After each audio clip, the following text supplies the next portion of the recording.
We're back now with West Virginia Senator Joe Manchin. He's a moderate Democrat that has called for compromise during the shutdown. Compromise, not a word acted upon much these days, Senator. Not used much either. No, but the president says there's a really good chance that you could see a deal before mid-February. What can you actually get done in Well, I'm very hopeful. I always have been very hopeful reaching out. First of all, we're going to have to bring, I think that Susan, my dear friend Susan Collins, had said that you need to bring in professionals. There's a lack of trust and a lack of belief on both sides. No one believes that basically these figures are correct or this or that's going to happen, or do we really need all $5.7 billion being spent on a secured, some kind of a secured structure?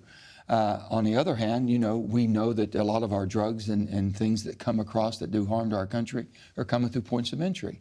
And that's going to be technology, sensors, things of that sort. I think they can find a balance if you bring an outside special group in, unbiased, nonpartisan. Who? Well, basically professionals, engineers. But the Secretary of Homeland Security has been talking to Congress. Well, the Secretary of Homeland Security, by Democrats, are believing that she's going to basically say what the White House wants her to say. So if you want to get past that trust or belief, then you have to bring in an outside observer who has the professional ability to say, yes, that is needed. Yes, this is going to be. People forget in 2013, we did a major immigration overhaul bill. We voted for every Democrat voted for $44 billion of border security. And we still believe border security is necessary, but there's a combination of not just structure. So how do you get language that actually Democrats will sign off on? Because you hear from the administration, as you were mentioning here, that time and again Democrats have voted for barriers and fencing. How do you get what the president wants? We voted for that and offered that, but it takes more than that as far as you look at the immigration problem. You have people that came to the country the wrong way for the right reason. They brought children in here that have been here and been productive. They're educated. They're in our military. They're in so many facets of our economy and doing a great job. Don't they deserve an opportunity, a forward path to be a citizen of this great country? If the president or his hard right wing would look at that in a little bit more compassionate way, I think it would break down the problems that we have in the barriers. A path to citizenship in the next 3 weeks? Well, that would be for dreamers and DACA. He offered to DACA the 3 years. We're saying, can't those people deserve like a 10-year, it's a long pathway, a 10-year pathway. That would really help an awful lot in order moving forward. Right now, we're just caught in between and betwixt. The only way you're ever going to stop this, Margaret, from ever happening again, if one thing comes out of the 3 weeks, of this 3-week negotiating, we have a piece of legislation that says we'll never shut down again. And you know how you're going to do that?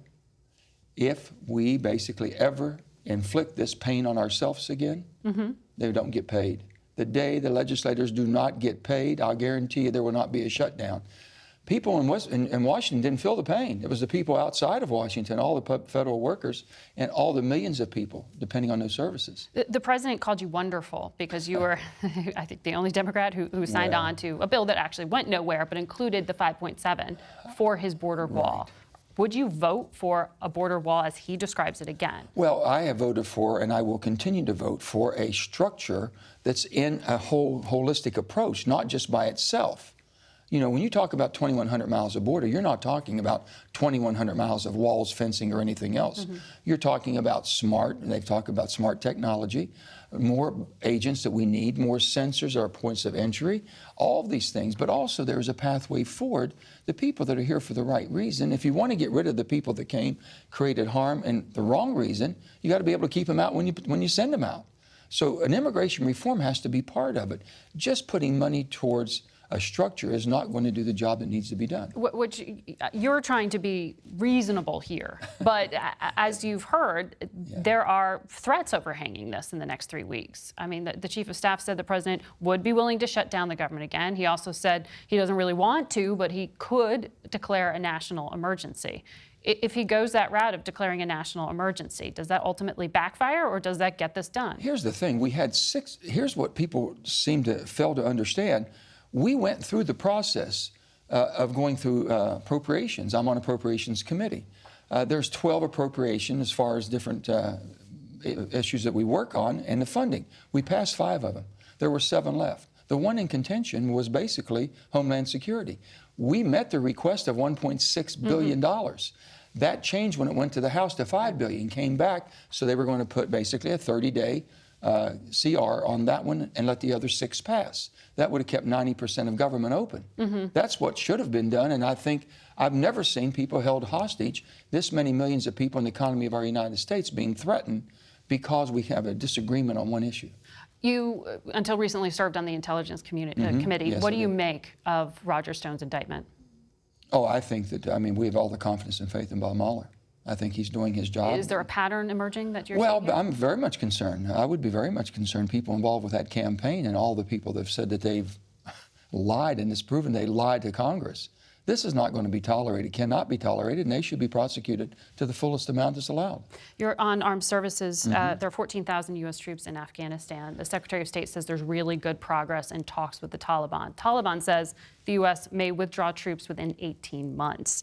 What do you make of that timeline? Well, the timeline, I'm not sure about the timeline they're talking about, but I think it's time to get out of Afghanistan. I always have. Now, Syria is a complete different story. I don't think we should be leaving Syria because of so much at stake and all the players there.